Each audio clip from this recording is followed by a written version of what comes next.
Hi class, welcome to another session of income from capital gains. आज हम लोग करेंगे साहब कि किस तरीके से short term capital gain on equity shares के ऊपर में आपका एग्जेम्पशंस और अदर थिंग्स सेक्शन 111 ए के अंदर में क्या क्या कहता है।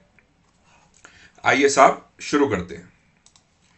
तो short term capital gains tax for equity shares और units of equity oriented fund section 111 ए।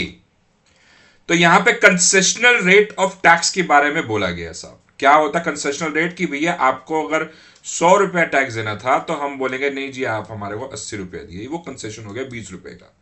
यहां पे कंसेशन के लिए आपको क्या करना होगा?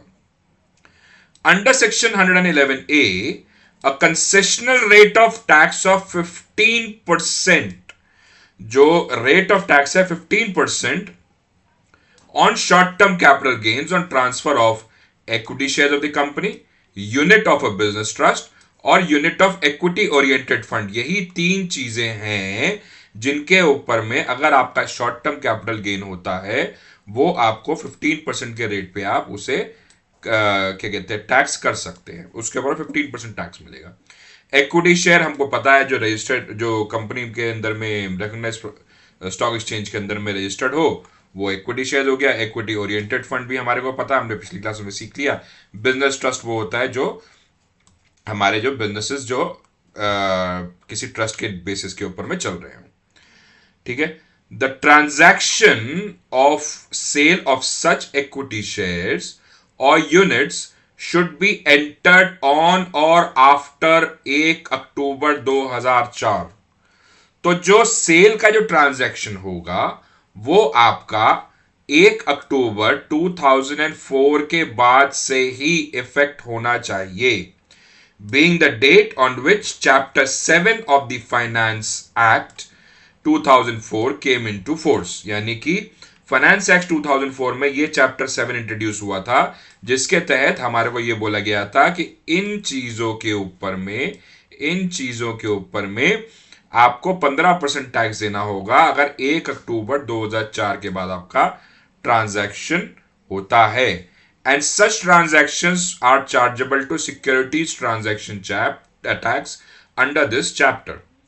तो STT ये वर्ड आपने कई बार सुना होगा। अगर आपका कोई पेरेंट या आपका कोई कलीग या आपका कोई भाई शेयर मार्केट में काम करता है तो उसके आप कॉन्ट्रैक्ट नोट उठा के देखिएगा, उनके ये कॉन्ट्रैक्ट नोट के अंदर में ये एक STT करके वर्ड आता है, securities transaction tax. It ranges from 0.01% of every transaction of the share sold. ठीक है, अभी शायद बढ़ गया हो, not sure on this, but then securities transaction tax एक कुछ परसेंटेज होता है, बहुत माइनर सा परसेंटेज होता है जो हम शेयर ट्रेडिंग के ऊपर में यूज करते हैं। ठीक है, तो हमारे कौन कौन से आइटम्स है जिसके ऊपर में शॉर्ट टर्म कैपिटल गेन्स में 111A लगेगा? Equity shares, business trust, equity oriented fund. और दूसरा कंडीशन क्या है कि 1 अक्टूबर 2004 के बाद से ही वो ट्रांजैक्शन एंटर होना चाहिए जो सेल का ट्रांजैक्शन है। और such transactions on which we need to have 111A, उसके ऊपर में हमने STT पे कर दिया हो। ठीक है साहब, आगे चलते हैं। Other details, short term capital gains from transactions in foreign currency. अब साहब होता क्या है, आपने एक फॉरेन करेंसी के अंदर में ट्रेड किया या आपने फॉरेन शेयर मार्केट में ट्रेड किया, तो आपने से US नैस्डैक में आपने ट्रेड किया, नैस्डैक में आपने ट्रेड किया और आपको कुछ $500 का प्रॉफिट हुआ। आपने ट्रेड भी उसके अंदर डॉलर्स में किया है, तो उस केस में क्या होगा? Would be taxable at a concessional 15% even though STT is not leviable on such transaction. इसके ऊपर भी आपको मिल जाएगा। तो short term capital gains from transactions in foreign currency on a recognized stock exchange NASDAQ exchange located in international financial services centre, ठीक है, would be taxable at the rate of concession rate of 15% even though STT is not leviable on such transaction. For residents, individuals or HUF, if the basic exemption limit is not fully exhausted by any other income, then such short-term capital gain will be reduced by the unexhausted basic exemption limit only, and only the balance would be taxable at 15%. आइए साहब जरा इसको detail में समझते हैं. आपकी salary income यहां पे से सपोजिंगली 1 लाख, ठीक है. मेरी बेसिक एग्जेम्पशन लिमिट 2.5, मैं ओल्ड प्रोविजन ओल्ड स्कीम के हिसाब से चल रहा हूं, मैं मान लेते हैं, ठीक है. आपकी हाउस प्रॉपर्टी इनकम से 20,000, ठीक है. आपकी capital gains on sale of shares, short term capital gains, सिर्फ शॉर्ट टर्म कैपिटल गेन्स ही मान लेते हुआ है हमारा से 1,90,000. अब हमारे का टोटल कितना हुआ? 1,90,000, 2,10,000 और 3,10,000 रुपए. मेरी बेसिक एग्जेम्पशन लिमिट कितनी है? 2,50,000. मुझे बाकी कितने के ऊपर में टैक्स देना होगा 15%? सिर्फ 60,000 के ऊपर में, ना कि 1,90,000 के ऊपर में. अगर यही चीज यहां पे 3 लाख होती तो मुझे सारे 1,90,000 के ऊपर में टैक्स देना होता. क्यों भाई, ऐसा क्यों? भाई गवर्नमेंट बोलती है इंडिविजुअल्स और HUF को तो हम बेसिक एग्जेम्पशन लिमिट सारा का सारा टोटल इनकम के ऊपर में बेसिस आपकी 2.5 लाख है, ना कि इंडिविजुअल इनकम के ऊपर में. तो आपकी जब टोटल आपने salaries, house property, business profession, capital gain सब मिला करके जब आपका जो टोटल इनकम बना, उसके ऊपर में हम बोलेंगे लेस, ऑब्वियसली लेस चैप्टर 6 से करके बाद जो नेट टोटल इनकम आई आपकी 2.5 लाख रुपीस का हम एग्जेम्पशन देते हैं. तो अगर आप नहीं बना पाए अदर सोर्सेज ऑफ इनकम में, तो हम यहां से आपको बेसिक एग्जेम्पशन लिमिट दे सकते हैं.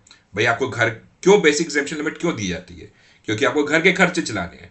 20,000 रुपए गवर्नमेंट मान के चलती है आपका घर का खर्चा होगा, तो आप 20,000 रुपए घर के खर्चे में डालिए और हमको उसके ऊपर में टैक्स मत दीजिए.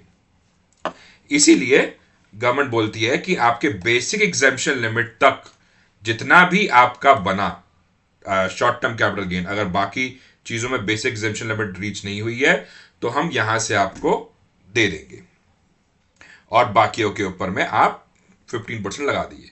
However, the benefit of availing basic exemption limit is not available in case of non-residents. यानी कि सबसे पहला कंडीशन इंडिविजुअल होना चाहिए या HUF होना चाहिए और रेसिडेंट होना चाहिए. रेसिडेंशियल स्टेटस मेरा की वीडियोस देखिएगा साहब, मेरे पास एक अलग से मैंने आपको चैप्टर करा रखा है रेसिडेंशियल स्टेटस का, कि कब बंदा रेसिडेंट होता है, कब नॉन रेसिडेंट होता है, कब रेसिडेंट एंड ऑर्डिनरी रेसिडेंट होता है, और कब resident and not ordinary resident होता है. तो यहां पे रेसिडेंट एंड नॉन रेसिडेंट्स के बारे में बोल रहा है साहब.